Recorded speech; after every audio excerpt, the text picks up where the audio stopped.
Show. Hey everybody! Spooky Joy Schtick Show is, just so you know, your three favorite friends are here to talk about some things that we've watched, played, and or saw over the course of the time that we haven't seen you for the last time. My name is, that's Thomas. What's up? What's up? Ooh, spooky! And that's Scott. Scott, there's a ghost on your shoulder. Oh, how's This thing is not working. He's not staying on. He's been trying to fidget and put on this zero. the ghost dog from Yeah. Nightmare Before Christmas. You've been working on it for like 10 minutes. Yeah. You gotta hold Yeah. it. Nope, just hold it the I whole know, time. just put it, yeah. Yeah. And remember, all you viewers, please LSS, like, subscribe, and share anything that you see or do here. Guys, it's about to be Hallows Eve in a few days, and so we're super topical, as you can see by our backgrounds and by our scary faces, that we're gonna get deep down into the Hallows Eve. And our topics for today are quite spooky in that sense because they're just, short and sweet. So we're going to talk about Halloween then and now, and kind of a lot of how things have changed over the course of our lives. We do have a new trailer for Lisa Frankenstein, which was directed by Zelda Williams, Robin Williams' daughter, and it looks super fantastic. And we're also going to get into some reviews. Thomas got to see Five Nights at Freddy. I got to watch The Burial. And everybody here except for one person, Genvi and Loki. And we'll get into that as we get done with talking about the things that we just talked about earlier. So, guys, Halloween. What is the deal with it? It's definitely changed for us as Captain Obvious. I think that, yeah, back then, I think we were really into it. We've already talked about the Care Bear story. Man, what was that, like 10, 15 years ago? How long ago was that? That was in before 2010. Yeah, I think it was before. It was No, it was probably 08. 2009. It was 08, yeah. Yeah, it was maybe like 10 years ago or something. That's 10 years ago. Yeah, I don't know. It doesn't seem that long ago, but it's been a while. It has been a while. I still remember it. So yeah, if you haven't, go back and listen to our Shtick or Treat episode from last year. But man, yeah, I don't celebrate it like I used to.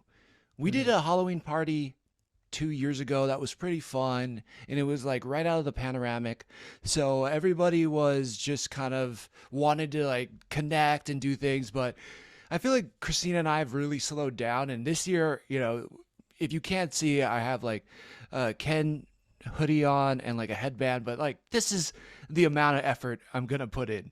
Like it's not gonna go. Maybe I'll put on a mask Halloween night, but that's about it. It's enough. Which is the perfect. Yeah, it's perfect. It fits. Yeah, I don't know. When you were a little kid, though, was Halloween one of those things where you were super excited? Where you're like, "Oh my god, I'm gonna dress up," and like, yeah, definitely. There was like a lot of excitement, like leading up to the day.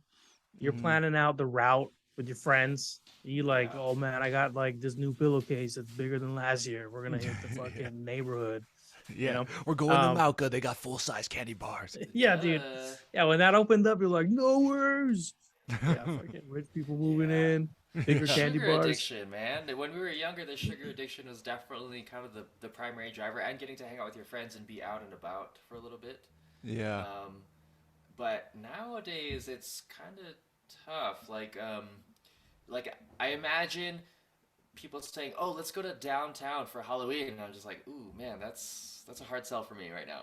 Dude, I was just thinking about that the other day. Like, we wouldn't go out until like 10 was like, we're getting ready to go out. Yeah, and like 10 is like, dude, I'm ready to get in bed. Like that sounds like a good night. Like if I can get in bed and have 2 hours until I sleep, I'm like, this is a pretty good night. Like I got ahead of schedule. Like it's so weird how. And then when I thought about like, oh man, I'm gonna like have to think this way when I'm older because it's gonna be like I'm gonna be responsible. It's like not even that. It's just like my energy level is matching that, and I'm like, this is great. Yeah, definitely. I know. I'm not leaving anywhere at 10. I feel like there has to be a damn good reason. Like there has to be free tickets to a movie I've been waiting all year for, or yeah. If you're saying I gotta go out and be social and all that stuff post 10, Yeah. oof, that's I'm like, rough.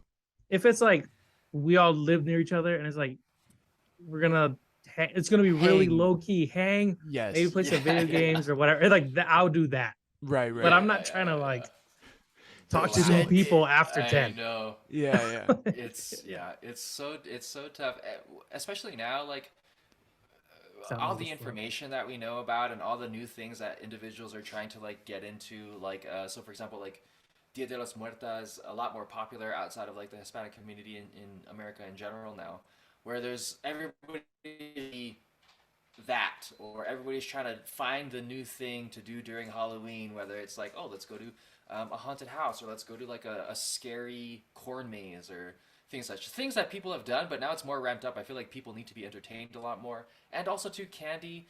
We know a lot more about sugar, so it's even harder to be like, oh yeah, I want to go out there and get diabetes, so nobody wants the diabetes. Nobody wants to beat us. Nobody wants to beat us. Okay, so I had the volume down a little bit. No worries. Yeah, man. I think, God, yeah. I'm just not like I'm not a scary person. Like maybe I look scary. I just don't like scary shit. I don't know why they run from me. I'm not scary. Yeah. Why is everybody, always running from me and crying? Be not monster. And screaming. Yeah, I don't know. I'm just not into it. I like dressing up, I guess. I like being different characters and all that kind of thing. But when it comes to Halloween, if I have a choice between funny and scary, I usually side on more funny. Slutty, super slutty. Yeah, I go in with just third a option. thong and bedazzled nipples, and gotta do it. And that's it. No, I don't know. Yeah, so I think I'm trying to think of what tradition we had. Christina and her friends painted pumpkins this year. Yeah. I probably watched more scary movies than I've watched. Yeah. In the past, I watched Midsommar. I watched Five Nights at Freddy. I'm trying to think of what else that I've really wanted to watch. So we were talking about Talk to Me off Mike, and I think that movie sounds super interesting. I'm more into that. Yeah, speaking of like watching movies, like so on Friday the 13th, I had a fun conversation with Christine about she's not familiar with Friday the 13th nor Halloween, and she was like, we had this conversation of like which one's Michael and which one's Jason, so that's fun. And then we're watching the first Friday the 13th. And I'm pitching it to her like, oh yeah, okay, it's about this guy who was a kid. He drowned in this lake. He's coming back. He's killing people. He's killing campers and stuff. And we throw on the first movie, and I realized I didn't watch the first movie because I'm like, because like people are dying. And I'm like, yeah, I don't know if it's Jason. Maybe there's two kids. Maybe Jason comes back later. And then like he's like not even in the movie. Like it's his mom. Like so his mom's killing people. And I'm like, you know what it was? I think this movie did well. And then Jason started killing people. So like all of my knowledge is based on like the later movies. Right. I realized. That's so funny. I couldn't tell you the difference either. I would have probably said the same thing and then watched it and been like, what the hell is this? Yeah, what do I even know? I'm just spewing all this information. Like, yeah. Right. Yeah, I don't really know anything too like I heard some things come up about Pinhead and like Hellraiser. Oh yeah. Never watched that. Yeah, and I realized he always looked the box art looked too creepy for me. I remember looking at the VHS. I'm like, I'm never fucking watching. There was one scene from that movie that I remember, and maybe it's because it's the only thing that I saw. Yeah. Potentially, but it's Hellraiser's in the car with a female, and then he just like rips the hair off of her head, and her whole scalp comes off, and she's just like screaming, and he's like holding the hair, and she's like screaming, and I'm like, oh, this seems like a too scary movie for me at this age. Which is crazy because I just saw the still of like the boys, and it was what's her name, Miracle or whatever. Kimiko. And she like ripped someone's face off. Yeah. And like you could just see, and I'm like, that's just like cool now. If you got super Right. strength and you're in a superhero show, I'm like badass. When you slap like a scary movie type of thing, you change the music a little bit. I'm like, fuck that, dude. I know. It's so weird. The boys Gen V lately has skirted some lines. Like I don't know how it's not just horror action at this point, but For sure. yeah, you're so right. I mean, we were talking last night. There was purely not sexual, but just a funny like a bunch of dildo stories came up, and then the point about Kimiko killing people with dildos in whatever it was, season 2 or 3, was like insane. But I mean, it was a horrific, like super graphic scene. But I'm like, that's just cool. Like that's just Gen V or the boys. It's just how they do it. Yeah, how is that not horror? I think what is horror? Because sometimes people feel like gore is horror. I don't necessarily subscribe. Like I feel like if there's a living thing that could come and like kill you, you can always fight back. But if it's like supernatural, like The Ring or some shit, and you can't do anything about it really, except for like not watch TV, that seems Even more then, scary dude. to me. Yeah. Yeah. I think those are the movies I don't like watching. If there's a supernatural thing and I'm just watching someone run or die the whole movie and there's no way to fight back, when I watch a movie, I'm like, what would I do in this scenario? Oh, I'd pick that up. Yup. That person made a good choice. Fuck yeah, hit that guy in the face. Yeah. But Get like, in if- the car. Don't start talking in front of it. But 50 But it's just like yards little away. kid Like, ghosts and shit. I'm like, fuck that dude. What am I Yeah. watching? Just like you're just watching like horror porn. Like just people are dying and you're just like, may this never happen to me. yeah, but you I can't like look that. away, Can't look away. and you have a small boner. Yeah, I know. Always, dude. Mini chub. Yeah, the horror chub. No, yeah, it's a I don't thing. know. I think I can do that more than gore. I'm like such a puss when it comes to gore stuff. I think that, yeah, I don't know. Like anytime I see blood shooting out, it's funny. Like in real life, it doesn't freak me out that much. Yeah. But in the movies and things, like I don't know why it gets to me, man. I don't like if somebody gets their arm chopped off and it's like pss, pss, pss, it's shooting Yeah. blood everywhere. Oh man, I don't know why that makes me so woozy. It's like I can almost handle it better in real life. Oh, really? What about Kill Bill style? Even I love Saw. Kill Bill.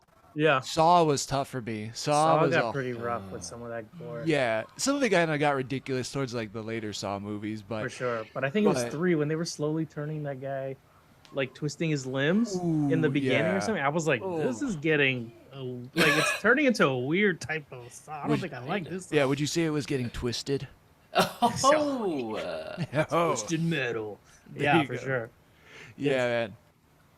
But I realized, like, I'll go for it. Music makes such a big deal Yeah. in these Mhm. movies. Like noise. Yeah. I was for literally sure. watching like a cartoon the other day, and like the score they had in the background, and like the story itself was like heartwarming and whatever, and it was like kind of sad, but the music made it 10 times more sad. And I'm like, dude, Yeah. this is like, how am I getting sad over this cartoon?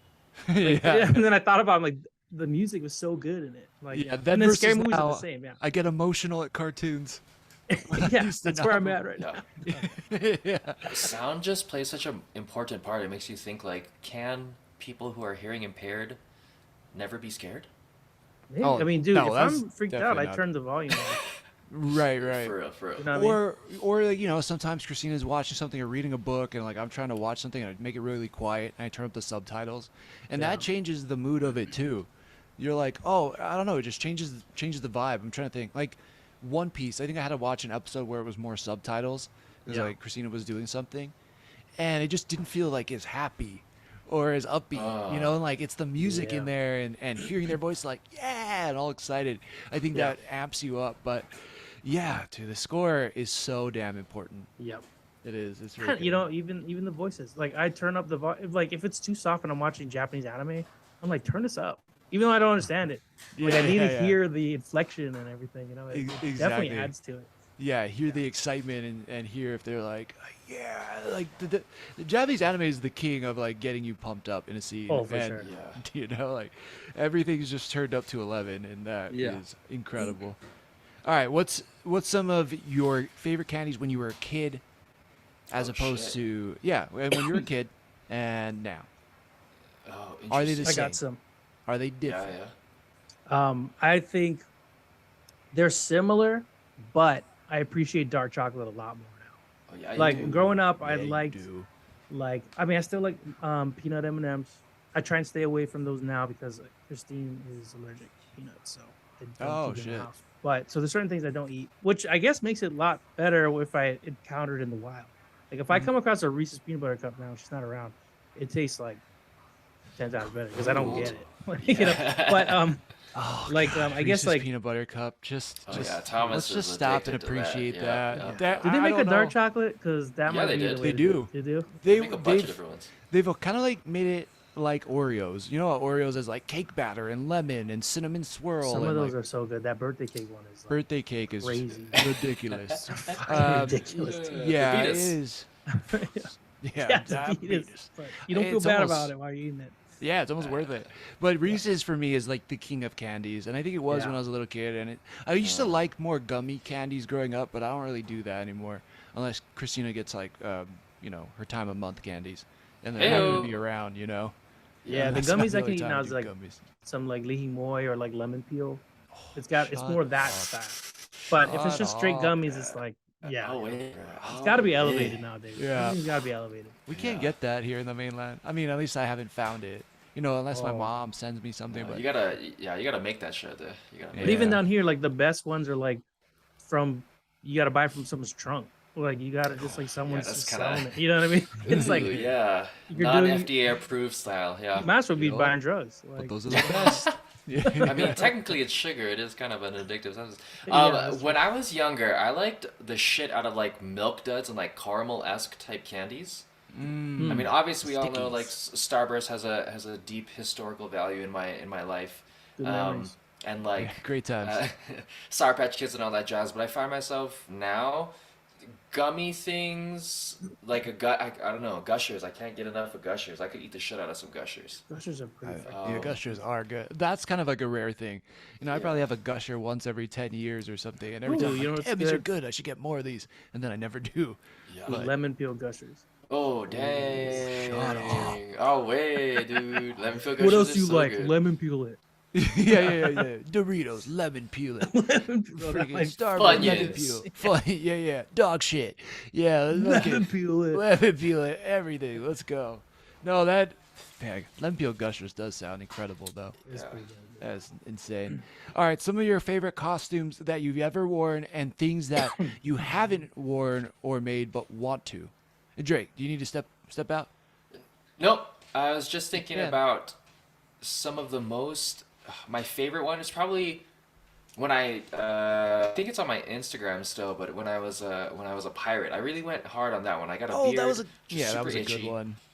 I looked the part. I had like the tools on the macabre. I just thought that was the best at the point in time. But in terms of like a child, I feel like anytime you're dressing up as a child, it just feels special because you feel like you can be what your imagination will allow you to be, which is kind of anything. Dude, I don't yeah. I think that's for sure. Like when you're a kid, it was easy to go outside and just pretend you were like easy one Power Ranger, right? Yeah. Any other day, dude, I'm a Power Ranger when it's Oh, time to play man. outside. But if I you was a put on Power fucking Ranger- costume, I was a Power Ranger like 360 days out of the year. Like, you know what I mean? yeah, but tell I me had how the much red better one it and felt. the blue one. Yeah, when you're wearing. Oh yeah, that's true. You actually wore the costume outside, I right? did. I wore it like outside all the time, and me and my sister would like play fight, and she would kick me in the balls, and like I made so many friends in the street because I was running around in a Power Rangers costume, like not even for Halloween. You got a lot of good As it- memories tied to this Power Rangers. Fuck, dude, Power Rangers is a special place in my heart, man. I wore the shit out of those costumes. Yeah. Yeah. So I think some of them are favorites. I gotta find these pictures. We gotta post it. Like one thing, try to find some old pictures of you as a kid in Halloween costumes. Okay. We'll have to post it to the that's- social. So follow us at Joy Schtick Show. But yeah, I think I got that one. I gotta find my Sub-Zero and Scorpion that me and my dad did, Oh, and then Sick. we also did a Cyclops and Wolverine that was classic. That's and sick too, dude. such a heritage piece for me. I'm trying to think. And then the other last one was my Little Wayne costume Nice. that I did with Zach Quirk. Shout out to Zach. He went as an explosion. So he went in blackface. I didn't. And Throw him under the bus. Bomb face. no, he went We'll bomb pull that face. picture up right Yeah. now. No, he went like he was like an explosion went off and his hair was like spiked back like a cartoon character. No, it wasn't That blackface. sounds hilarious though. But it was super funny. And then I to did pull like off the look. yeah. I had dreads, but then I had like Lil Wayne's tattoos and the skinny jeans, the sag pants, all that stuff. I think that was one of my best. But there was like one picture floating out there. If anybody on Facebook finds it, send it my way or whatever. But yeah, it's somewhere out there. I think that was one of my best.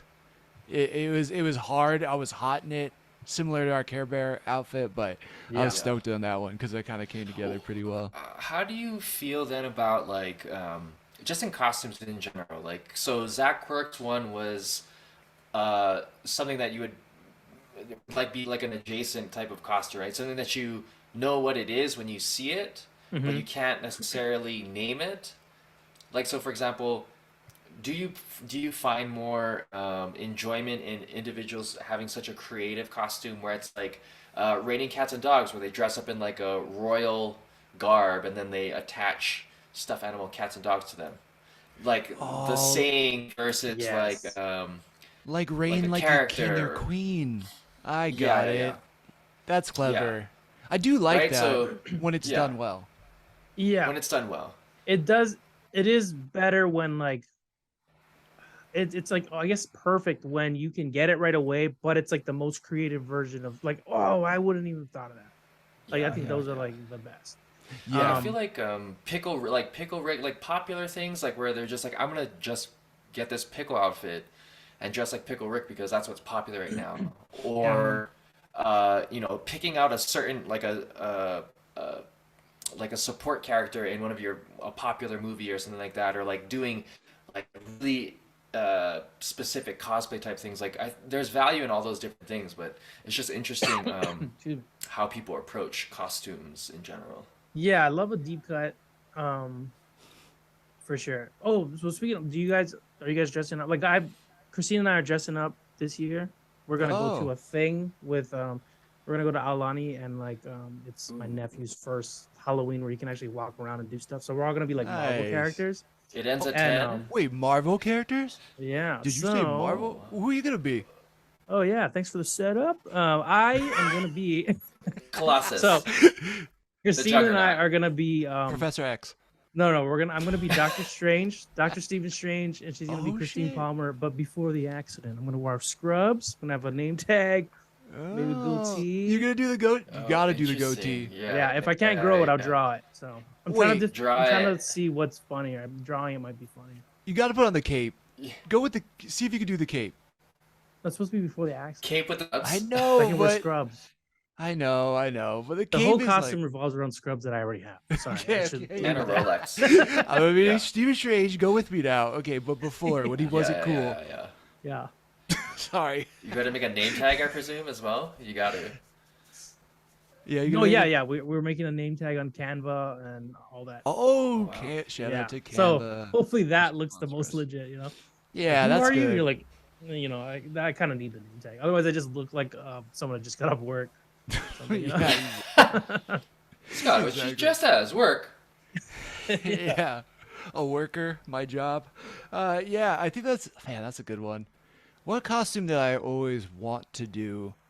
I think Gambit. I think I would have always liked to do a Gambit outfit when I was growing up. Like the crazy neck collar, the high neck thing. Gloves. The gloves, like in between the two fingers, and then just the cool hair too. And the long trench coat. Trench coat, and then that freaking red contacts. bow staff. Yeah, the bow staff would have been sick. I mean, all of that would have been really, really freaking cool. I don't know why we never done that costume. It's weird. I don't know, Dirk, you got any? Yeah. Oh no, go first, Scott. I was gonna say, like, you break down his costume. He's like a magician, but like Donatello. Kind of. Like, it's kind of weird. Like if you didn't have the swag you already know he has, you just kind of walked in the room, you'd be like, "What's up with this guy?" Like, playing with cards and stuff. It still doesn't make sense when you go back and watch the X-Men the animated series. Like he looks so different than them, and it just doesn't really make sense. But you're like, whatever. He looks badass. I don't care. Yeah. Didn't he come in the Brotherhood initially? So that he's kind of like a pseudo anti-hero bad guy. I think he only came in Rogue. Hey-o! God damn! I'm sorry. You say come in. Yeah. Set 'em up. Yeah. Wow. Sorry. What I wanted to, I'm out of pocket today. the practical effects. I think I wanted to dress up as something with more like practical effects type things, like Yeah. So I saw somebody did this like party where it was like everybody had to dress up like an A24 title. Ooh, That's cool. that's Yeah. fun.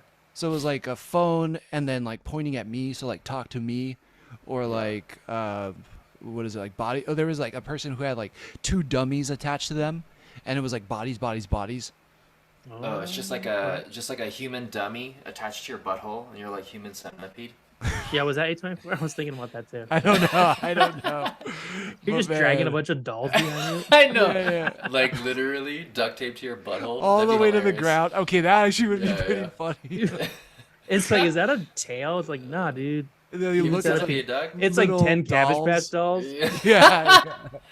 Oh shit. God, that movie Jeffrey was Epstein's. horrific. Yeah, but I watched it. That movie was crazy. Oh, Yeah. shit.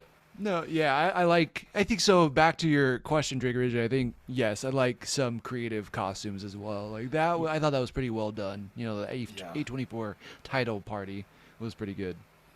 I wonder if AI will get to a place when it's implanted in everybody's brains and you can kind of adjust what you're seeing visually. If you no longer have to be dressing up, or you can just kind of change your avatar and how people see you in your technical science brain. You know, So it's like metaverse stuff. yeah, But just like metaverse, AR. virtual, but real life. Yeah, yeah. I mean, Like so, it's like a skin that only other people can see you in, even though you're dressed regularly. oh, I mean, isn't that kind of like Ready Player One? Yeah. You know, But but they yeah, have but to they're like kind of stationary. attach into the. I think yeah. You're Yeah, talking like, like that, there's but a Free thing Guy. you. What are those called? Those it's like everyone's walking around in a green morph suit, and then you could play like. You'd see what they're set up their thing to be. So like, I mean, Yeah. you can Yeah, not. yeah. They don't have to wear that at that point, but it's kind of Yeah, like that. but like, yeah, That'd be same. cool. It's just like a premise. living costume, except for you're not dressing up. Just everybody's seeing you a certain way. Yeah, maybe Yeah, your yeah. thing radiates That'd be like this is how crazy. they see you. That would be crazy. That's some forward thinking, Drake. Man, freaking And Facebook it's behind hiring. a paywall, so What was that? you What know, was it? it's Sorry. behind a paywall. Yeah. Yeah. There's So, ways you around know how that. that's gonna be.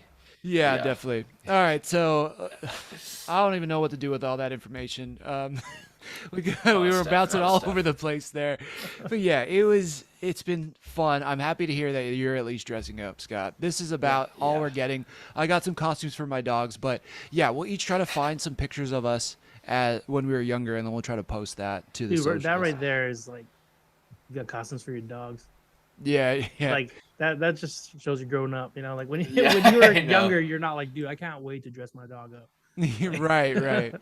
Yeah, it's funny. I think this year our friend Justin, he dressed his dog up as Ratatouille, and he was the chef. Oh, I saw that. I saw that. That was Okay, yeah. We're like, man, what a dog dad move when you dress up your dogs, which is Yes. exactly what I'm gonna be doing. So Heyo. yeah, they don't even make sense. I just got like the two, since I got some husky girls, I got like the two double XLs costumes, and they don't even make sense. One's a rocker, and one's President Loki. Just Yeah. because it looks funny, right? They're pitties, Yeah. not huskies, but he's That's saying true. huskies Good point. in Thanks the for sense of clarifying. the width. You know, Yeah, so, yeah. Heyo. Oh man, Halloween! What a time! What a time! What a We're gonna have a lot of time. stuff to be posting. I can't wait to see Doctor Stephen Strange before he was cool. All right, let's see. All right. You're looking at him. Heyo. Oh, man, Uncool as fuck over here. No. too good. Moving too good. on. Moving on. All right, let's get into reviews because we got hella reviews. All right, let's get into Burial, Drake. Burial. Burial is kind of very similar to Halloween because it revolves around death. Not really. Oh, Not really. So it's a film with Tommy Lee Jones and our favorite Fox? Jamie Foxx. Yep. I was gonna So say what- Jamie Lee Fox, like Jamie Lee Curtis, but no, not really. ooh, that'd be a good so- Halloween costume. Half Jamie Lee Right, Curtis, Jam- half Jamie Foxx. Jamie Lee Fox, just like blackface Jamie Lee Curtis, or Jesus. Or you gotta get dude. If I was like, I'd say you got to be like a Jack Black guy who can do good impressions, and then wear the True Lies lingerie. Yeah, the lingerie. Oh Exactly. yeah, dude. That's exactly True where Lies my is such a brain good went. movie. Yeah. Yeah, Okay, like okay.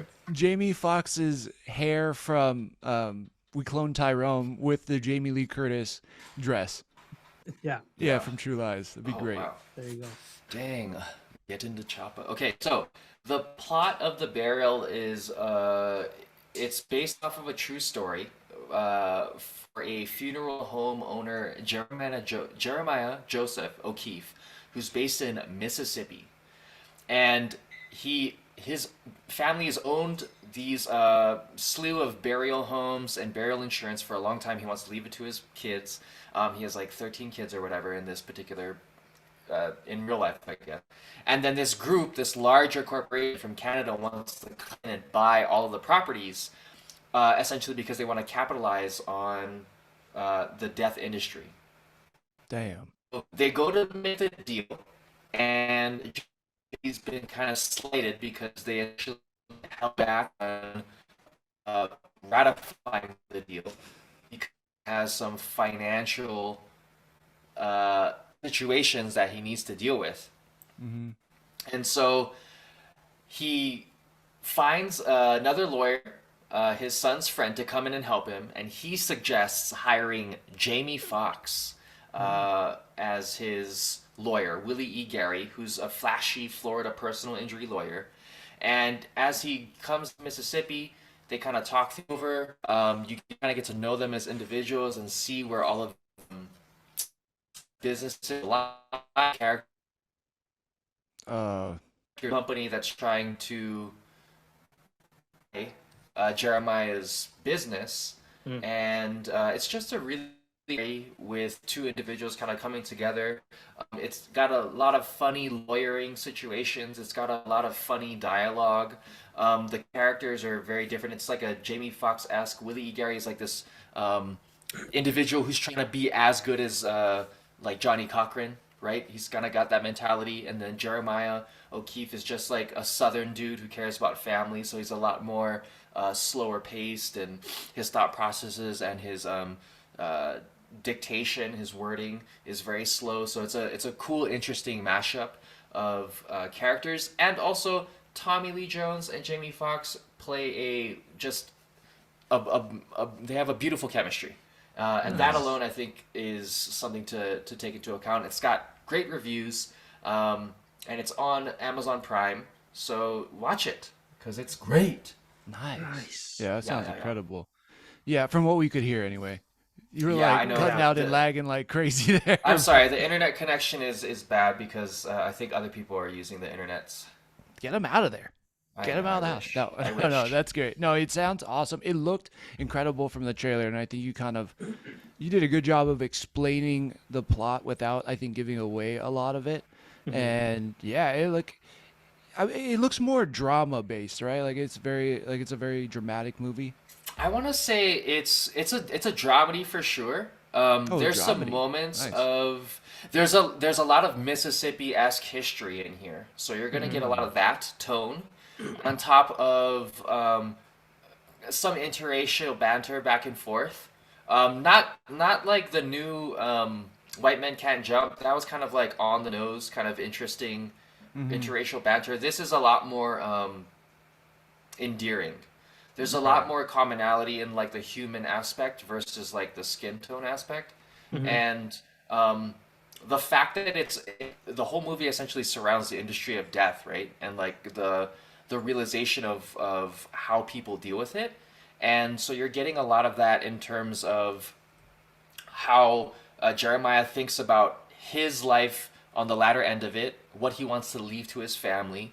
And then you have Willie E. Gary, who's kind of thinking about how he can help this individual kind of pass on his legacy, figuratively and literally, and also his recognition of his own quote unquote death in terms of him moving on from where he was starting off until now, right? The death of his old character into his new character, if that makes sense.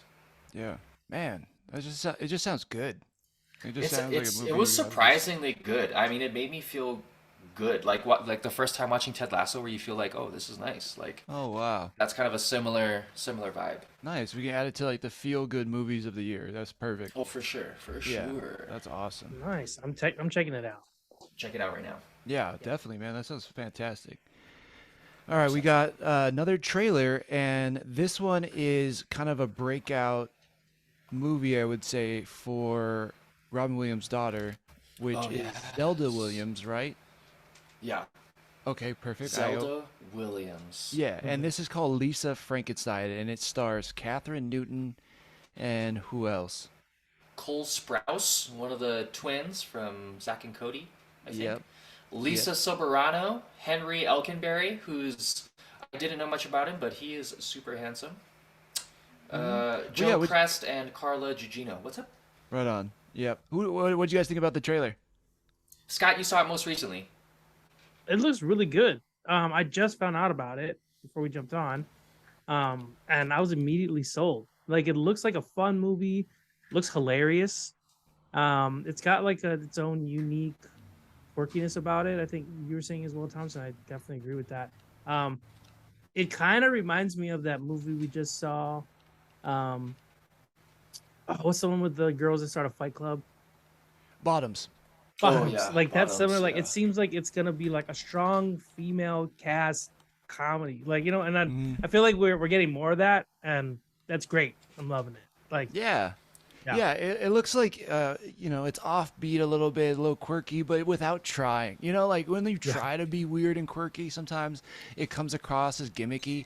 But I feel like this, it just looks very natural, and it just looks like a fun, just an adventure you go on. And yeah, her character, Catherine Newton's character, just looks awesome. Like it looks like the most wild she's ever gotten to be.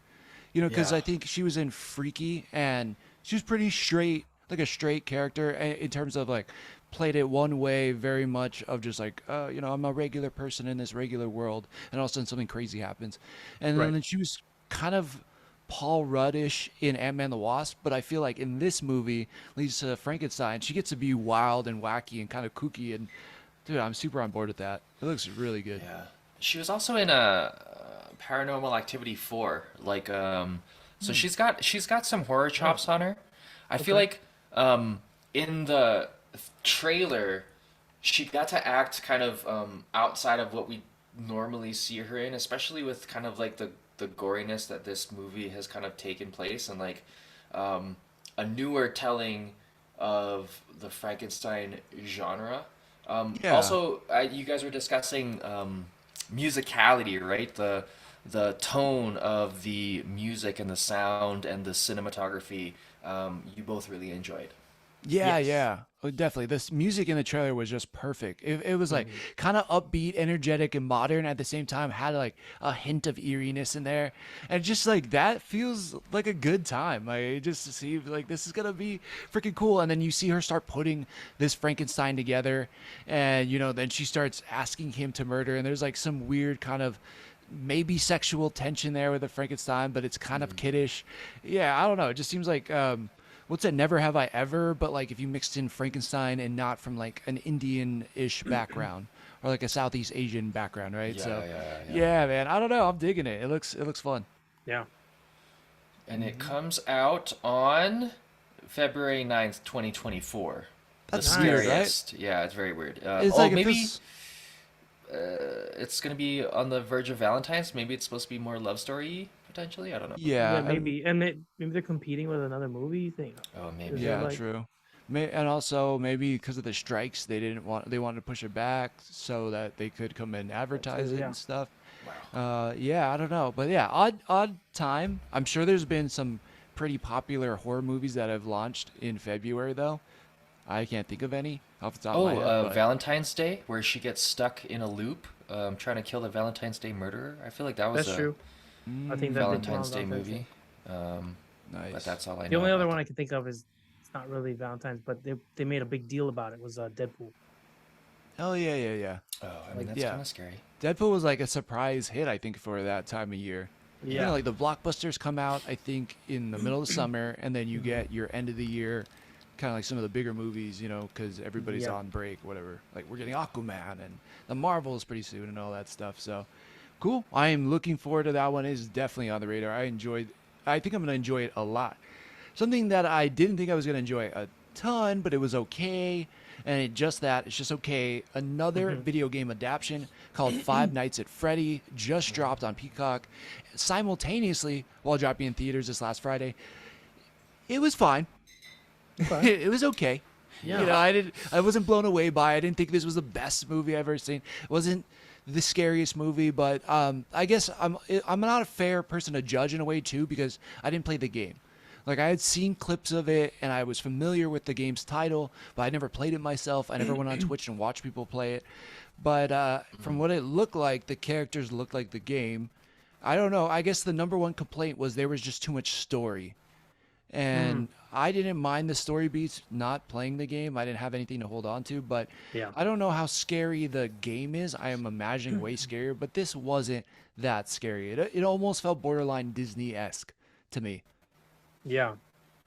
Ooh, Yeah, so the main character in it is Josh Hutcherson, you know, PETA from the Hunger Games, and he does a great job. Like, he carries a lot of emotional weight, but basically as a little kid, he sees his brother get kidnapped, and he tries to like revisit that moment, and he feels like the details are locked up in his dreams, so he sleeps and tries to like recreate that day in his dreams all the time to find details. And while he's doing that, he's trying to hold on to custody of his sister, and he has to do that by taking this really crappy job watching this rundown Chuck E. Cheese called Freddy Bazairs or something. So I could be way off on that. I don't know. I was just throwing out what I thought it was. But it was okay. You know, there's some parts of it that are kind of cool, but it is a little cheesy in some parts, I will say. And again, it wasn't super scary. Yeah. So I don't know. Take with that what you will. Yeah. Could you? No, Scott. What were you gonna say? Oh no, I was gonna kind of like a comparison to like what made the game scary and why this maybe didn't work that way. Yeah, I was gonna ask a very similar question. Like, why do you think they didn't go more of the game route, like the scariness and like that feeling? Yeah. I don't know if it. Yeah, that's true. Do you have an answer, Scott? Because you've actually seen some gameplay and everything, right? Yeah, and I think what kind of makes it scary is like the game with, I guess the mini game within itself. It's like it seemed I didn't really play it, but I've seen people play it, and it's like you're watching cameras, right? And like when you see weird things happening, you gotta like click into that camera. So it's like this thing of like kind of like a whack-a-mole situation, and if you don't get it in time, it's slowly creeping down a hallway that you are like in. And I think you can kind of see something moving. So part of it is like get through the night. As long as it doesn't get you, you survive the night. So there's always that aspect of like at any moment something could like jump scare you. You know what I mean? While you're doing like this mini game of some sort. I think the buildup of anticipation and like trying to avoid something from happening might be hard to like replicate in a video game or in a movie or yeah. I think what you said right there is like, they already killed themselves, or I guess shot themselves in the foot by having the main character try to sleep during his shift. Because if he's supposed to be awake, look at the cameras and see things coming at him, like there's only like maybe one or two times in the movie they ever look at the camera to figure out if the mechanical monsters are like coming alive or whatever. You know what I mean? Like, it's so weird. Half the time he's trying to again sleep, go back in his dreams to like figure out things, and he's sleeping, so he can't look at the camera. It just doesn't really. That's weird. Yeah, because that it was takes a away weird from the whole choice. part of like that's the main thing of the game. You're watching the camera. Yeah, exactly. So That's I don't know interesting. why they did that. That was like maybe an odd choice. But it just seems like an odd thing when you're like, why would I take away something from the game that made it great? I don't know. So Because I feel like it could have been done like because we've seen shows like oh my god, I almost said Hunger Games. It's not that. Sorry. The like popular Hunger Games? Korean one on Netflix. Squid Sorry, I was Games. working all night. Squid Games. Yeah. We know that you can build tension with like simple games. Right. You explain the rules. This is what it is. This is the reality. You have to win or you die. Like they could have very well, like for whatever reason, they're like, this is the job, and then he comes across these instructions and is like, what? And then he realizes he has to follow these instructions. Otherwise, like maybe he saw footage of someone who failed. You know, and then already you're locked in, and now he's like invested, and he has to get through this. Or That would have I been feel like good. that could have been better. Yeah, or if somebody dropped off, like, okay, you get $1,000 if you take the job, you get like 10,000 if you are able to watch it for a week, and whatever, maybe only lasts 5 nights or whatever. But still, Yeah, now he's forced to be there rather than like I have to be there just so I can get paid for right. Like so I can take it. yeah, it starts as I want to be there, and then slowly it turns into a is this worth it, and then it turns Mhm. into a it's too late, I gotta survive. Yeah, exact. Man, that would have been. So yeah, it just doesn't make sense. It sounds like they went way off from the game, Yeah, and I guess there was elements that people loved from the game that were in it, but it doesn't that's sound cool. like. Yeah, it stuck to it, I guess, and because of that, I don't know if it landed super well, but I mean, he's an incredible actor. I think that Josh Hutcherson Yeah, guy for sure. is so talented, but he does have one of those faces where he always looks like a kid, you know? Yeah.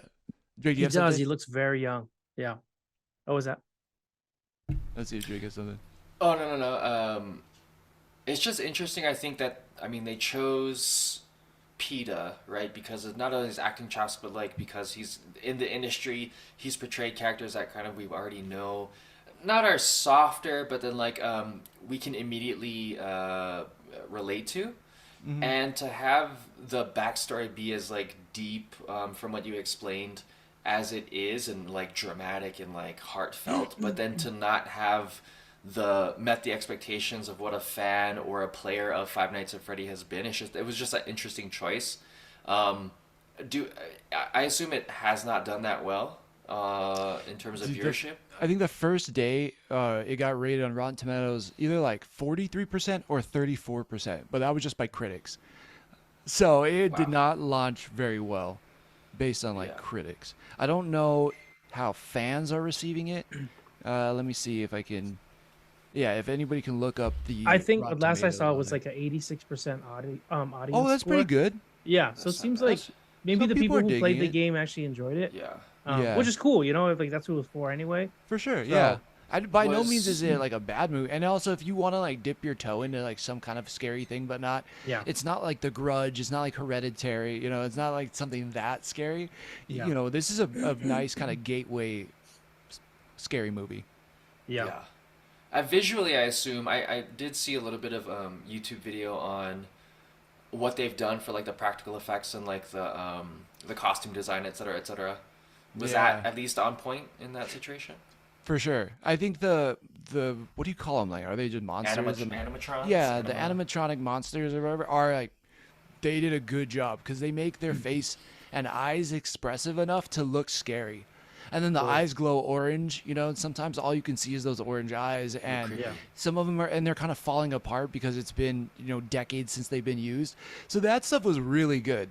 They did a really good job with it. Some of it was a little funky because there's a part where they have to stack up tables and chairs to make a fort, like Okay. the monsters, and it's kind of like a little goofy looking. Yeah.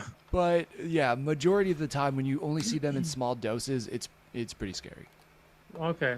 I have another question. Like, do you felt like this could have been because I saw the first like 20 minutes of the movie before he really got the job, Mhm. and I liked his dramatic take on like finding out his brother. He snaps at his security job, and you find out why because of his brother got Yeah. taken away, and like it seemed great. Like I wanted to see a movie where like he's dealing with that.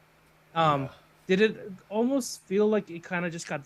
Oh, we're also trying to do a Five Nights at Freddy movie. I think this script could just mesh with. Oh, sorry, John. You gotta. It's okay. I think this script could mesh with this script, and then this is the movie now. Like, do you think it did it Yeah, make sense it- later? Did they kind of force the connection between the brother and the dolls and shit? Like, Yeah, what happened? I think you're so right. I think that they try to mesh two different scripts into one thing, and I think it generally works. Again, Mhm. not a bad movie.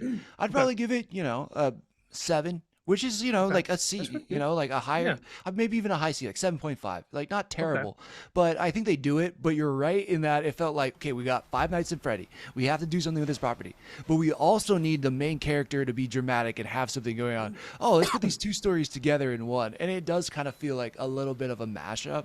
Again, I didn't know if that's what the game was like, so I didn't know if that's what it was supposed to be. It sounds like Yeah. it's not, but it does feel like more of a mashup kind of plot than it just being a Five Nights at Freddy. He has to be there. Like, they added more of the emotional stuff with his sister, and then the aunt's trying to take away the sister and all those things. And it's good. Like, it makes sense for the movie, but it's like, I don't know if it was necessary.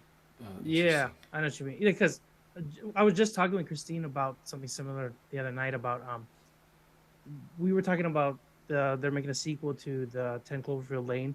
And then we're talking about that movie, and like we really enjoyed that movie, but if at least to us, like when you watch the movie, it felt like the whole part, there was like a whole movie, and then they threw like a French tilt at the end that like made it another movie. Oh, like, right. Like the whole thing happening underneath was like, that could have just been a movie, and they're like, also aliens, it's connected. And you're like, oh, okay. Like, I'm okay with that, but it also felt like it didn't need that.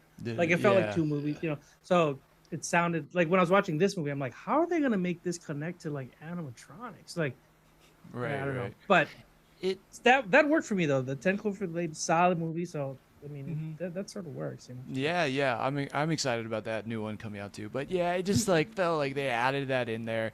I don't know. Maybe it hurt it, but yeah, he does a hell of a job acting in it, and it seems to make sense at the end. So just I'll finish it then. Yeah, worth a shot. It's worth giving it a shot, especially with that audience rating. So people are digging it, which is cool, which is very cool. Sweet. All right, another thing that I'm really digging, man, this is my new favorite. This has cracked the top 3. It is so incredible. Gen V. We are now on episode 7, and this definitely felt like a strong penultimate episode. It felt like something's happening. This next episode is it. It feels like a finale. Where some shows you're like, what are they? How does this feed into like? How are they gonna wrap up everything in this last episode? This episode in particular for Gen V, episode 7, this was the most connection to the world of the boys. Yeah, we're getting that agent back, who the director's back from the boys. You know, we're getting that politician, the head popper lady from the boys. She's now in there. Victoria Newman, I think is her name. She comes to the school and does this chat. And at the same time, this felt like the most politically charged episode as well, which was intense. There's so many, you know, we were like, oh God, like, you know, oh, they're taking this political route. Like, you know, I've seen a lot of people who've read the Gen V comics, and they were saying this is just like the comic. The comic was political in itself. So if you don't want to go into that realm, you know, maybe this show isn't for you. But I love the way it kind of looks at things that we've seen in the real world and kind of turns it on its head. And God, it's just done incredibly well. This was such a fucking good episode, and it continues to be an incredible show. I think last episode was one of the slower ones, and yet it was still so impactful and still, or it was 2 episodes ago where they go into Kate's head. That was, one of the slower episodes and still so well done. And God, this show is just so impressive. I can't believe that it pulled it off, and it's connecting the boys so well. And it's doing something that Marvel, I feel like, has lost. And yet adding to its own characters, adding and creating its own world, and yet it still feels connected to a larger universe. And man, blown away by this one. What did you think, Scott? Yeah, I strongly agree with everything you're saying. Like when I first read the article saying like the next boys season is gonna like directly follow this, it makes you first wonder like, oh, I wonder how they're gonna do that. But like this episode, like the way they're going, I'm like, I totally get it now. It definitely feels like the shared universe. They're showing like just enough for you to get the feel, but like also making like really big moves. Like especially when main character is meeting with the politician lady, and like you're like, what the, like, you know, it's just like very cool stuff happening. Very cool. Absolutely. Yeah. So Drake, is it okay if we go into spoiler territory now? Yeah, go into spoilers. We're going to full spoilers here. I would say skip ahead 10-15 minutes if you don't want to hear spoilers for this episode of Gen V. But so we find out that Victoria Newman, we know that she's the head popper lady from season 3 of The Boys. But in this, she goes to a rally, which is basically all these people are chanting, or all these kids at the school are chanting "Soup's Lives Matter," and it's turning into this like thing. They're getting out of control in the audience, and Polarity's dad, Andre's dad, was supposed to be the moderator for this interview for Victoria. On camera, he has a seizure, and he has Magneto-like powers. So he starts breaking down the set, collapsing everything. Andre runs after him, gets him into the ambulance, and it's so cool. He's like trying to ride with his dad to the hospital, but since the dad's having a seizure, like the whole ambulance is imploding on itself, and like shit's flying everywhere, like not like scissors and like all these things, and he's like forcing it, and it cuts open the paramedic that's in there, and so his dad is taken away, and Andre goes with him. Which was sidebar, just kind of hilarious that she was getting nailed by like everything. And he was and she's like, do something, and he's like, I'm trying, like he is trying. Yeah. She's just like bang bang, like it's It kind of was, man. It was supposed to be funny, but I was just kind of, I'm like, dude, you get hit by everything. Like, you're dark, man. You're dark. This is why I love Gen V, guys. Anyways, no. So funny, bro. But it is pretty funny in a lot of ways too. Yeah. We get to see Emma's now with Sam, and she's trying to hide him out in the room just like everybody else. And he wants to be free. He's been locked up in the woods for a long time. Bless you. And he's finally free in a sense, but at the same time he's locked in her room, and he gets out of the room and sees all these kids having fun in the hallway, and he wants to be a normal college kid too, and they have a ton of fun. They're like ice sliding down the middle of the hallway because one of the guys has Iceman powers, and they're drinking beers and invite him to this rally basically, which is like a Soups Live Matter rally, and Victoria Newman is there as the main speaker. Well, Marie has this idea because she finds out that they're making a virus that attacks Gen V, or attacks Compound V, and it's basically a weapon to wipe out all superheroes or soups on the planet. Yeah. And this is what Dean Shetty's been working on the whole time. Marie ends up at the rally, and she sees that Victoria's there, tries to go and talk to her, ends up somehow behind stage, walks right, or Victoria Newman is walking right across from her. And Marie's like, hey, I wanted to talk to you. Victoria recognizes her and invites her into the green room behind stage. And they get into this whole conversation. Turns out Victoria knows all about her past. She tells Marie that she was also a kid that grew up in Red River in that soup penitentiary area for kids. And then from there, we come to find out that she also pulls out a knife, cuts her hand, and the blood starts floating out of her hand, and then it starts goes back into it, and you find out the reason she can pop people's head is because she also can manipulate blood. Yeah, tying her character. Like, I thought I was the only one. Exactly, tying her character directly from the boys into this season of Gen V, and that they have this crazy connection. And Marie ends up telling her, hey, they're creating this virus down there to kill soups.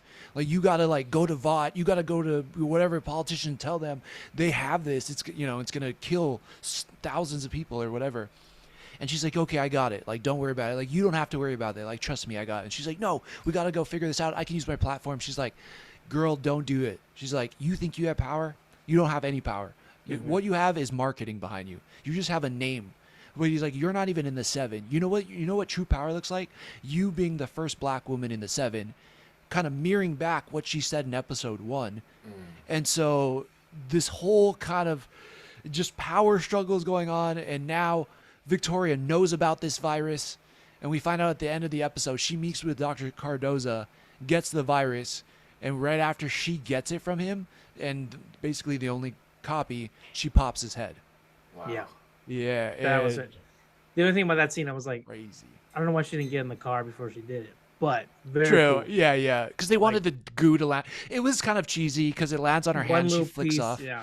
She flicks off But a she piece knows of his the body. distance. Yeah, exactly. But that shit is way more graphic, I think, than Five Nights at Freddy or any other horror thing. You know what I mean? Yeah, no, definitely. It was more like, it's gonna be a mess. Like, you know what you're gonna do? Like, get in your car, close the door. Right. It just But that didn't make sense. But Yeah. She wanted to get like ooze, like it was Nickelodeon. It's like, no, come on, bitch, just get in your car. Like, come on. yeah, just like, yeah.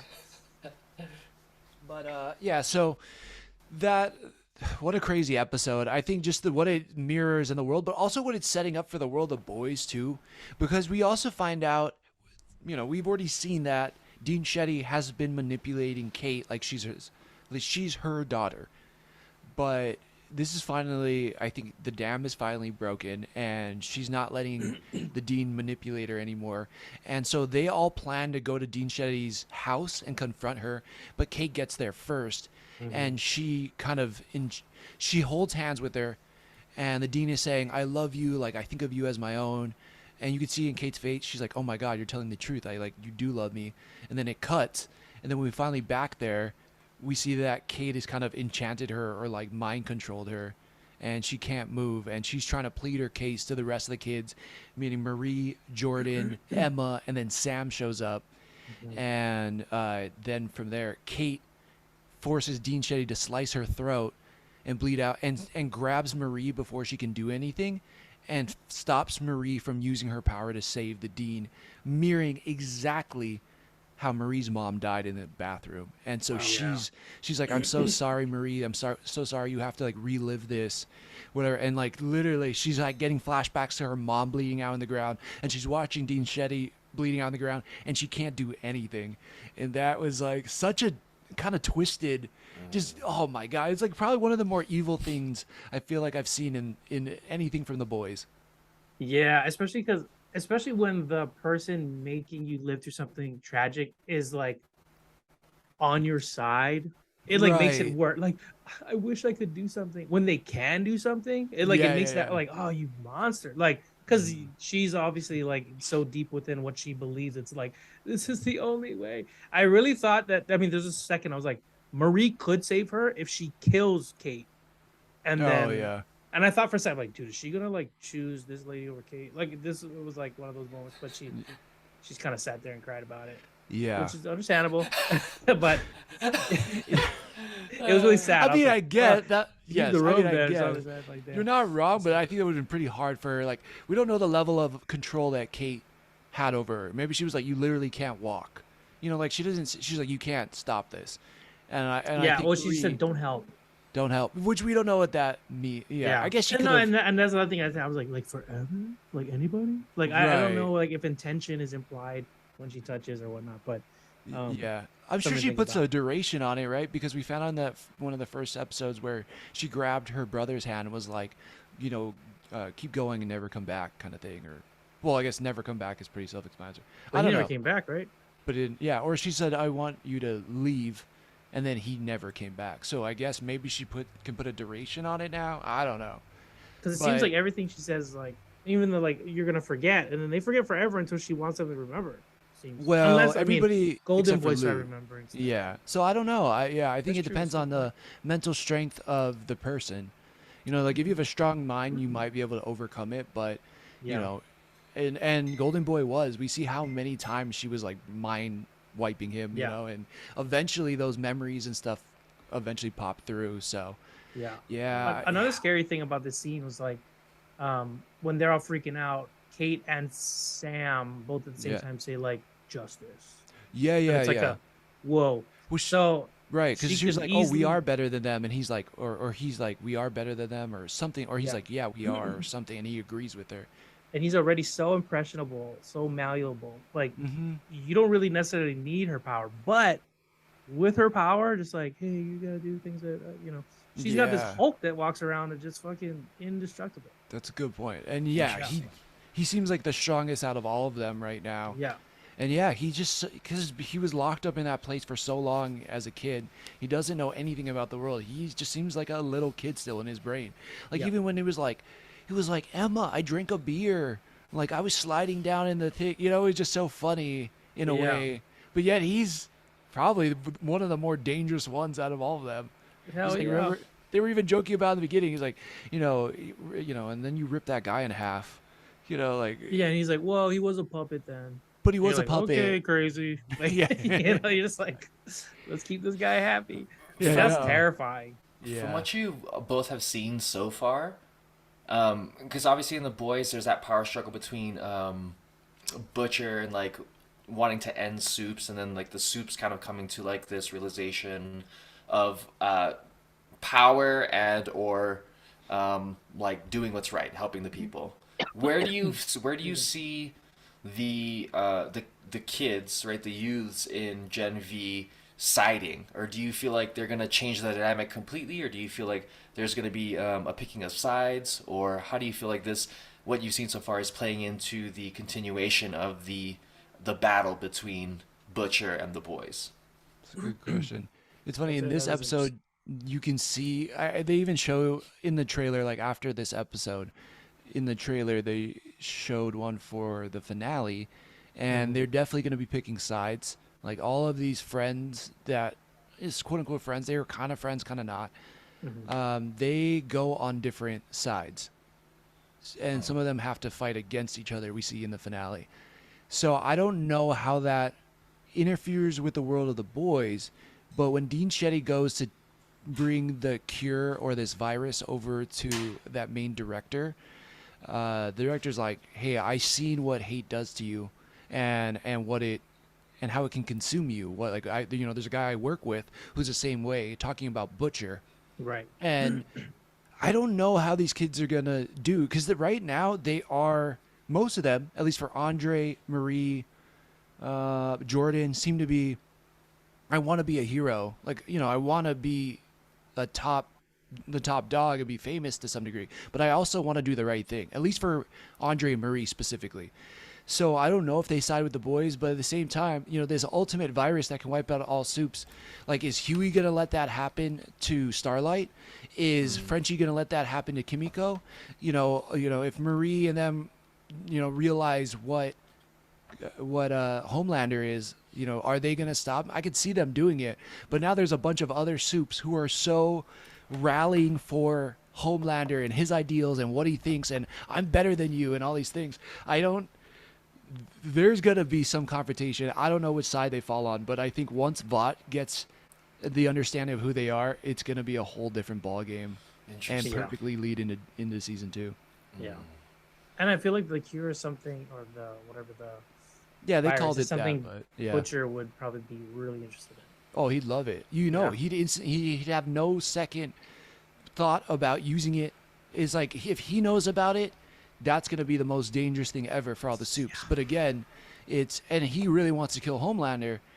It's just, will he sacrifice all these other people who are soups that we've learned to care about? Like, will he sacrifice, again, Starlight, Kimiko? For sure. I mean, but we've seen seasons of him like kind of doing that. So it's like Yeah. at this point, is it going to be enough for him to be like, "Hey, your friends matter"? Does it Mhm. seem like has he learned his lesson yet? Right. That's going to be his. Right. Because sometimes it's like he loves his friends, but also he's like, "This is my one mission. I could die after I kill Homelander. Like Yeah. this is literally all I want to do. So Mhm. whatever it takes." Yeah. Yeah. It's pretty crazy. It is Looking crazy. forward to seeing that. Yeah, I Well- could see Marie and Andre teaming up with the boys, but other than that, I don't think anybody else will. Yeah. Well, the Butcher still has to think about his son, right? Yeah. He still cares about him, so Hmm. I don't know. We'll see So, how that goes. Greater good in his Yeah. eyes, might. Yeah. Yeah, man. All I know is I'm so excited for this finale. It leaves it on such a hype moment, and yeah, it's really putting lines in the sand. And they were like, again, I put it in quotes Yeah. that they've been friends, but there's been some times where, Kay mind wiped them, like Jordan not letting Marie in the school, like all these things. It's finally hitting a point now where I think, oh my God, this next episode is going to be crazy. So this has jumped into my top 3. It's up there with Succession and The Bear this year, and God, it's wild. They've done such a freaking good job. I can't wait for Yeah. the next season of The Boys and this finale. Yeah. All right, last bit. Second that. Yeah, right on. Last bit we have is Loki episode 4, and this one was, I think it was called The Heart of the TVA was the title. It was a really interesting, impactful, like, kind of tense episode, because they get Victor Timely back to the TVA, and they need his aura to open the blast doors to get to the temporal loom and use that equipment. But there's so many good character moments in this, and I think really strong defining character moments that are going to lead for the future of the MCU for the next decade, possibly, as far as what Loki does. And I really, really feel like that he has some conversations in this that are so impactful and so at the heart of who Loki is. And at the same time, we get new relationships forming with OB and Victor Timely popping up. And yeah, man, this was a really, really good one. I really enjoyed it. What'd you think about it, Scott? Yeah, I really enjoyed it. I felt like there was a lot more going on in this one if we had to compare it to last episode. Yeah. I also realized that no one's ever going to get signatures in these books. Like, everyone's always wants signature, and they're like, wait, before that, let's do that. I'm like, just sign the book. Like, come on. Yeah. But other than that, yeah, it was a really pretty big episode. Especially the ending. Oh, yeah. A little unexpected. So right. Let's go through it a little bit. Let's just talk Yeah. through the episode a little bit, and then let's get to the ending, because I think the ending hits harder because of what happens in this episode. And Yeah. also, like, I want to tee it up for Drake, who hasn't been able to watch it yet. Yeah. Yeah, so they get Victor Timely back. We saw from the last episode, Ravonna or Sylvie kicks Victor Timely into a temp pad portal and brings him to the TVA. Loki and Mobius are there and like, you need to come with us so that we can get your aura. But basically they introduce him to OB, and OB says, oh, I got, I met this guy one time named Victor Timely, and he's the one I got this idea on how to create all this stuff.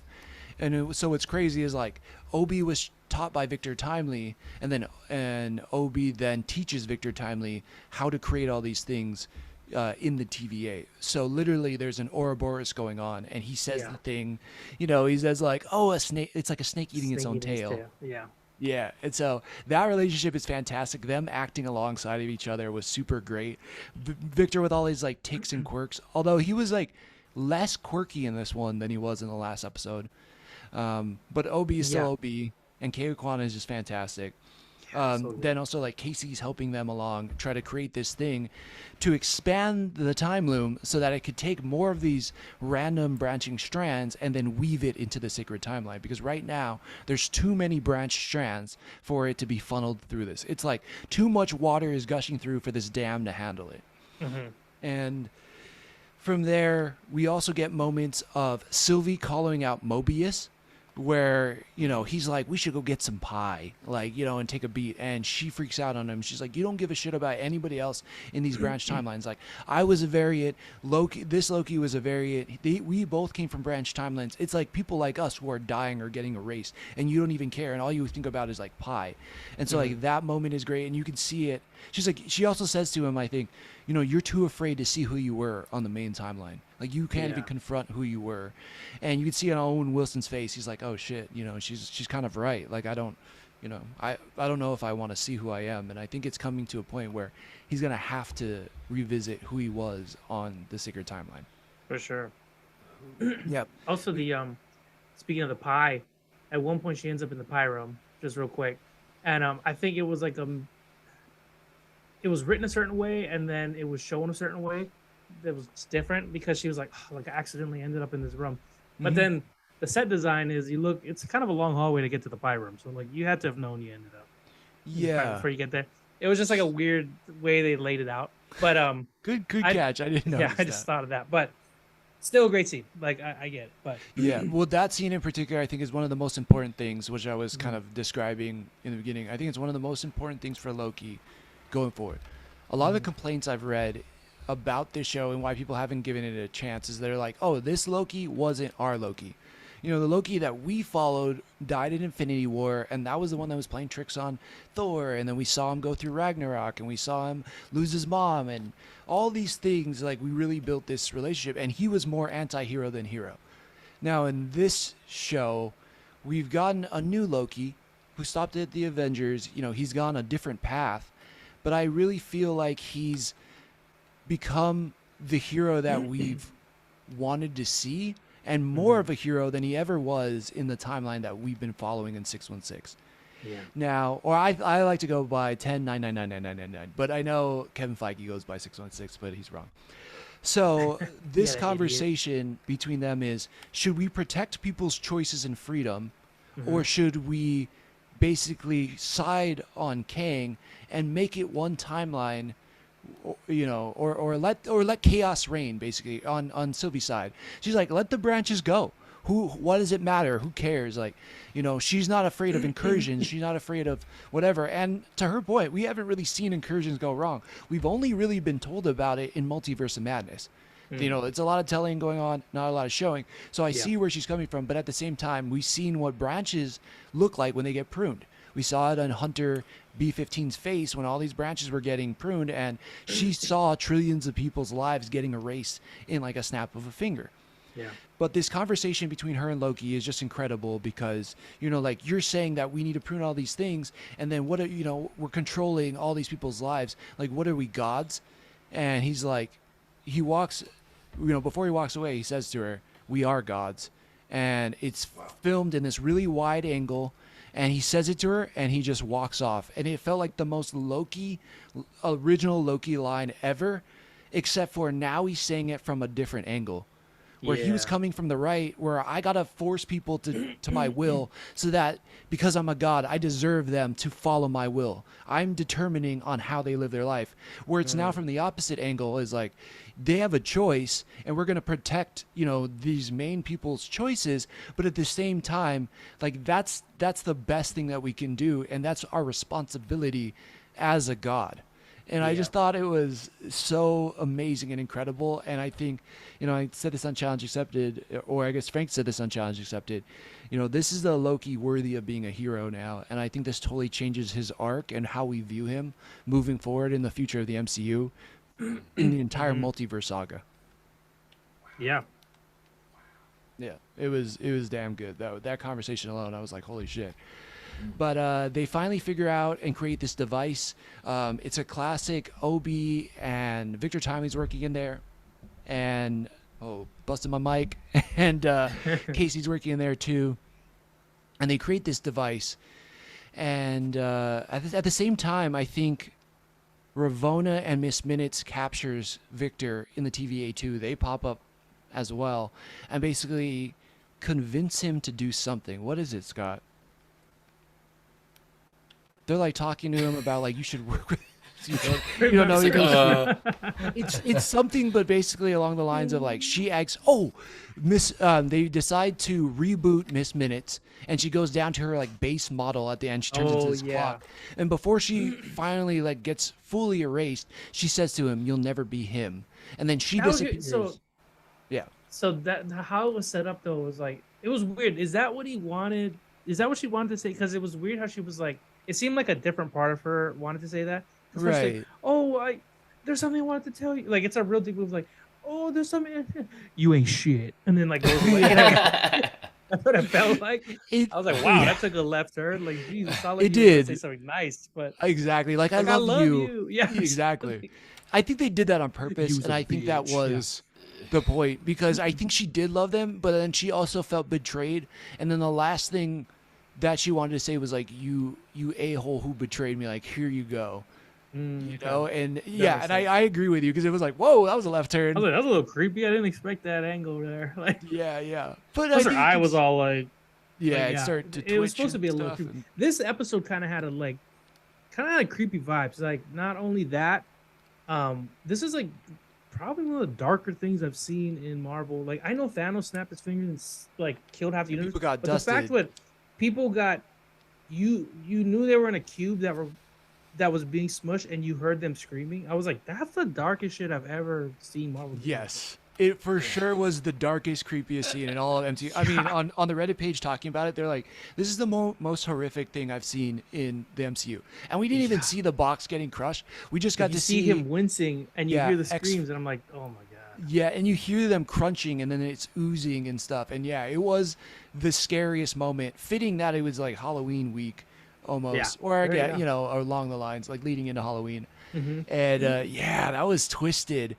And then we get to the final point where Victor Timely now feels maybe entitled that he has to go out there and like shoot the device into the loom.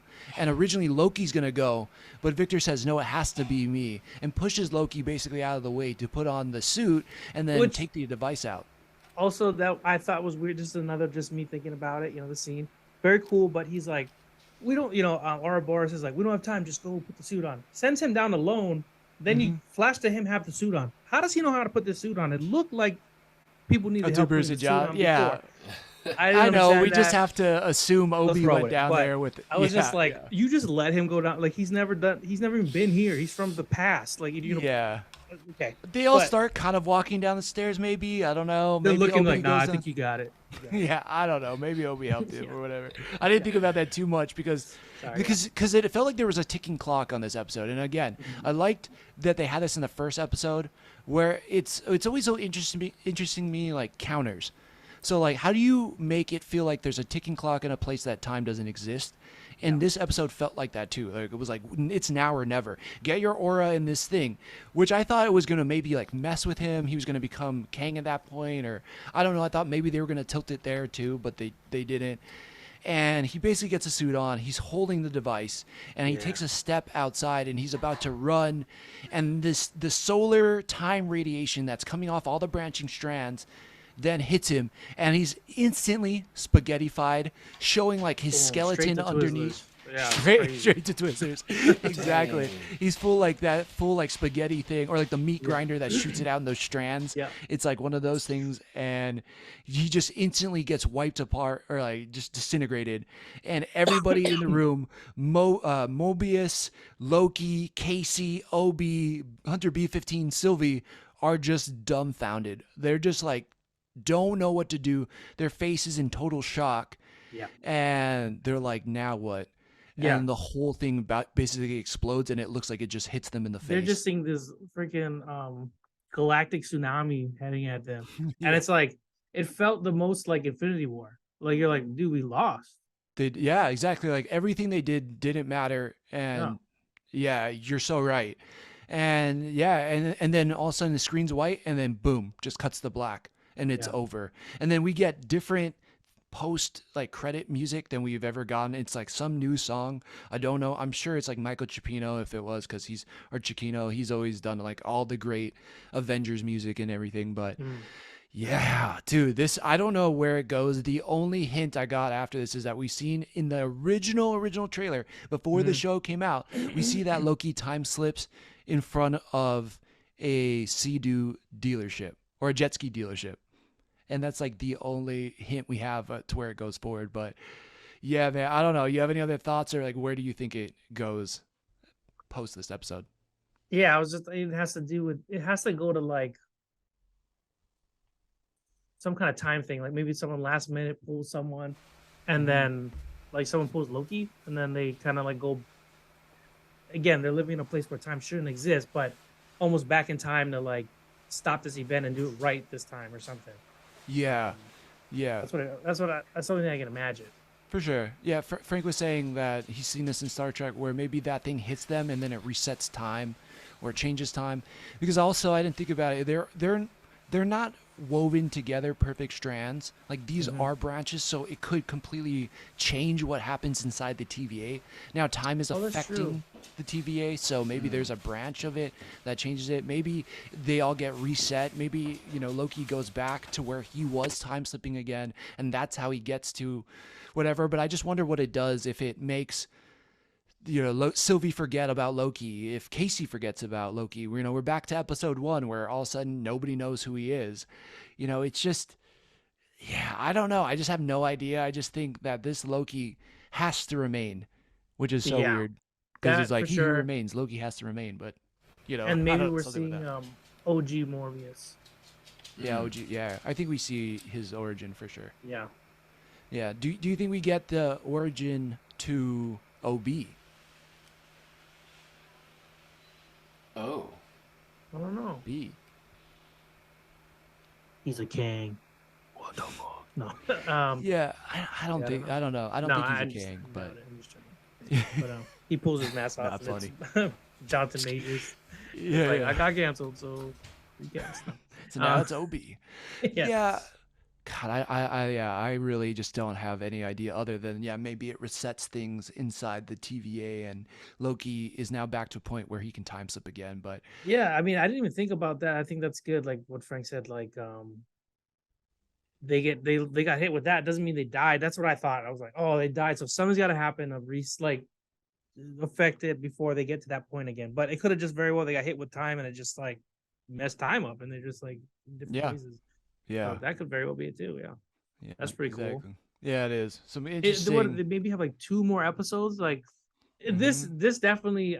We were talking about this with Gen V. It's like I kind of am feeling like, man, how are they gonna wrap this up? But I'm Yeah. also like there for the ride because it seems like they're getting a lot done per episode. So Exactly. This is this is a 6 episode show done right. Like this yeah. feels like a 6 episode movie.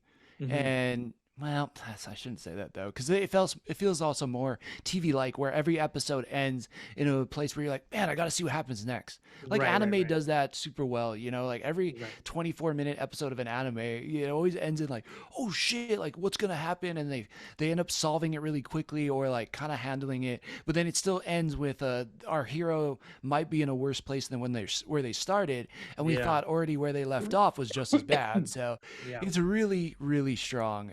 Yeah, I guess I want to just kind of throw it over to Drake if he has any thoughts on Loki and I don't know, theories moving forward or anything that we talked about. In speaking about the kind of how the Marvel series have kind of imbued itself in between this huge break between Endgame and what we'll be seeing moving forward with like Secret Wars. Uh, some of them seem like fillers. It definitely gives me like a Dragon Ball Z vibe, where sometimes you want this season of this new show to, but it ends up just giving you a lot of contextual things that maybe are gonna play out into the bigger movie epic later. But with Loki in specific, I feel like the contextual cues give us a lot more than just what a filler episode of any anime would be. It's definitely been one of the better ones so far. I mean, some of the other ones in terms of filler have given us new characters and new things to look forward to, but I think Loki has been pretty consistent in giving us things that we can agree with on top of adding for the benefit of the future of the. Yeah. I missed the end part there a little bit, but yeah, I agree with you. I think that this has been one of the stronger things that actually contributes to the overall MCU picture that they're painting. So yeah, man, it's been really good. I have no idea where either one of these shows goes from Gen V and Loki, but I just know I'm loving it and I'm here for the ride. It's just been incredible. But yeah, I think for me, Gen V has kind of been more of a standout, but at the same time, like I can't. Like I would be watching Loki even if we weren't talking about it week to week, because Right. it's been good. It doesn't feel like homework where some of the other shows have. And oh my gosh, man, the character moments in this episode in particular were so damn good. It's like, just do this with some of the other characters who have powers, and then I'm like on board with that. Right. Yeah. All right, well, I think that wraps it up. I hope everybody has a great Halloween. Thanks for sticking and treating it with us. And we will catch you probably the following week. If you guys got some classic pictures that you want posted to our social media, or you have some funny Halloween stories, drop it in the social. Hit us up on Instagram or TikTok or something like that. Tweet at us and we'll share it, because we love a good Halloween story, as you can tell, and we want to know what some of your favorites are. So all right, thanks everybody. Thank you for sticking with us. I feel like I didn't give you guys a choice this time. The Joy Schtick Show.